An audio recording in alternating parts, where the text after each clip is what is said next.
নমস্কার, দেখছেন কলকাতা টিভি। আপনাদের সঙ্গে আমি মধুবন্তী। শুরু করছি সংবাদ সারাদিন। আর শুরুতেই যে খবরে নজর রাখবো, কলকাতায় উচ্চ পর্যায়ের বৈঠক ডাকলেন মুখ্যমন্ত্রী।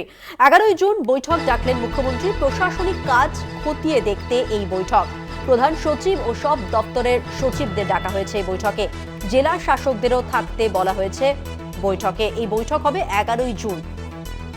বিশেষ প্রতিনিধি দীপ্তিমান ভট্টাচার্য এই মুহূর্তে আমাদের সঙ্গে টেলিফোন লাইনে রয়েছেন। দীপ্তিমান, এই বৈঠক সম্পর্কে তোমার কাছে কি তথ্য রয়েছে? দেখো, 11ই জুন যে বৈঠক ডাকা হচ্ছে সেটা খুবই গুরুত্বপূর্ণ বৈঠক। মুখ্যমন্ত্রী এই বৈঠকে কিন্তু বেশ কিছু বিষয় নিয়ে, কোন কোন এলাকায় কি কি ডেভেলপমেন্টাল ওয়ার্ক হয়েছে, কি কি অবস্থায় রয়েছে, কারণ এখানেই এই বৈঠকে বেশ কিছু সিদ্ধান্ত হতে পারে। তারপর কিন্তু দুয়ারে সরকার কবে থেকে চালু করা হতে পারে এবং কোন কোন এলাকায় কোন কোন জায়গাগুলো ডেভেলপমেন্ট ওয়ার্ক আটকে রয়েছে, কোন কোন জায়গায় রাস্তাঘাটের কাজ আটকে রয়েছে, কি পর্যায়ে রয়েছে।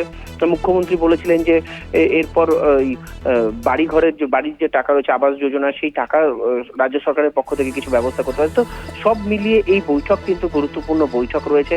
প্রত্যেকটা জায়গায় যেই জায়গাগুলো এখন পর্যন্ত ডেভেলপমেন্ট ওয়ার্ক পিছিয়ে রয়েছে, অর্থাৎ সবার কাছ থেকে সার্বিকভাবে একটা রিপোর্ট চাওয়া হয়েছে প্রত্যেকটা জেলার ডিএম এর কাছ থেকে। সুতরাং সেই রিপোর্টগুলো নেওয়ার পর কিন্তু এখানে সেইগুলোকে কিন্তু চুলচেরা বিশ্লেষণ করা হবে। বিশ্লেষণ করার পর বেশ কিছু নতুন কিন্তু নির্দেশিকা দিতে পারে বলেই মনে করা হচ্ছে নবান্ন সূত্রে। দীপ্তিমান, কথা বললাম আমাদের বিশেষ প্রতিনিধি দীপ্তিমান ভট্টাচার্যের সঙ্গে।